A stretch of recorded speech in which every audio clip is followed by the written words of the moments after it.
नमस्कार मु सस्मिता आपण मानकु स्वागत करुछि सस्मिता महांती ओडिया रसोई रे।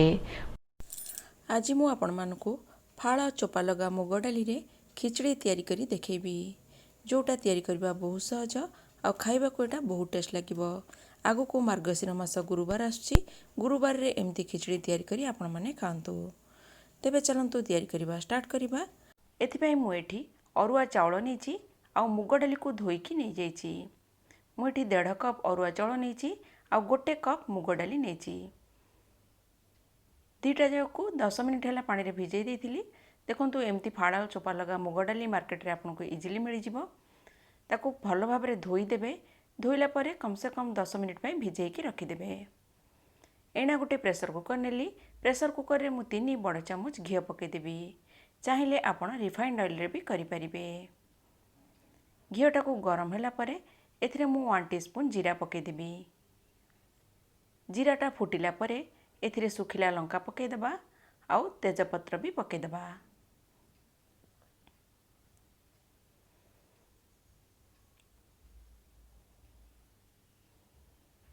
एना अदा को छेचिकी रखिथिली अदा को भी पकईदेवी।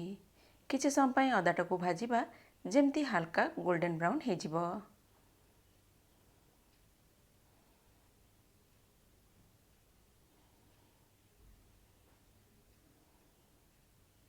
अदाटा बढ़िया भाव भाजी हो गलानी। एना गोटा गरम मसला को एमती छेची देछि टिके दरदरा कुटा करदेबे जहाँफल तार स्मेलटा खिचड़ी रे बढ़िया भाव में आसीबो। जार पैकेट आपन को मार्केट रे इजिली मिल जिवो।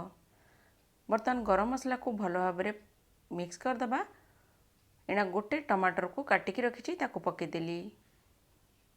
ताको भल भाव में मिक्स करदेबी।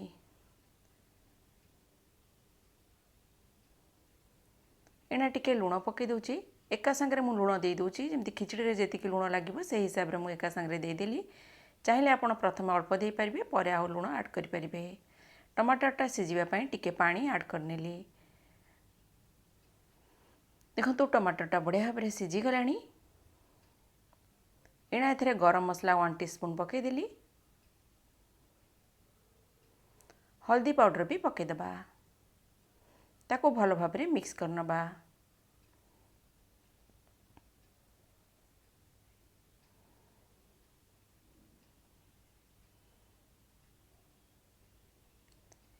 मसला काले जली जिवो सेति एथिरे टिके पानी मु ऐड करनेली।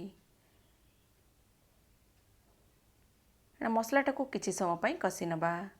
एथिरे गरम मसला पकईछि टिके समय कसी देबा 1 ରୁ 2 मिनिट पई।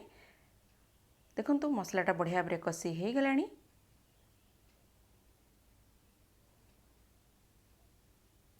एना एथिरे डाली आ चाउल को एमती छाणी देछि। देखंतु गोटे छणा रे छाणी देबे। बर्तमान एथिरा को पकई देबा।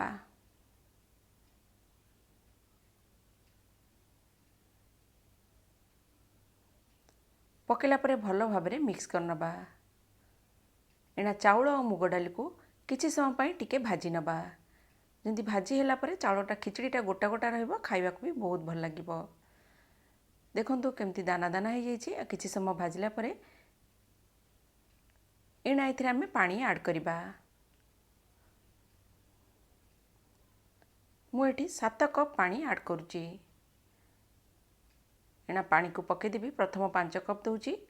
जेतिके चाउल और डाली नहीं थी टोटाल उपरे तार डबल पानी प्लस आउ 2 कप एक्स्ट्रा दूची।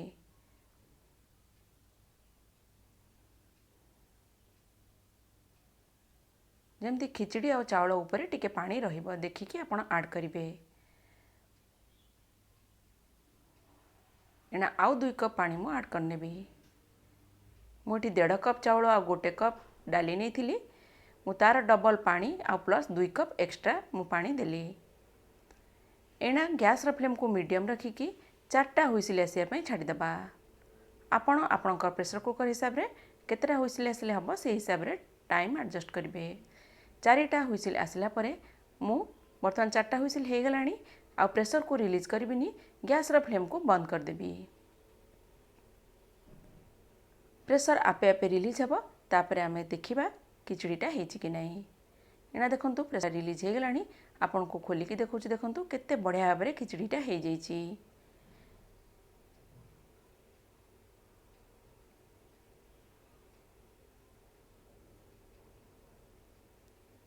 एणा एथिरे गुआ घी पकईदेबा। गुआ घी पकड़ा द्वारा बहुत बढ़िया भाव में स्मेल आसो आ खाइबा भी बहुत टेस्ट लगे। गुआ घी पकईला मु गोटे जगार सर्व करके आपण मानकु देखौची। देखंतु चोपा लगा फाड़ मुग डाली रे केते बढ़िया भाव में खिचड़ी तैयारी करि परिबे। आपण माने घरे आकु थरे तैयारी करंतु।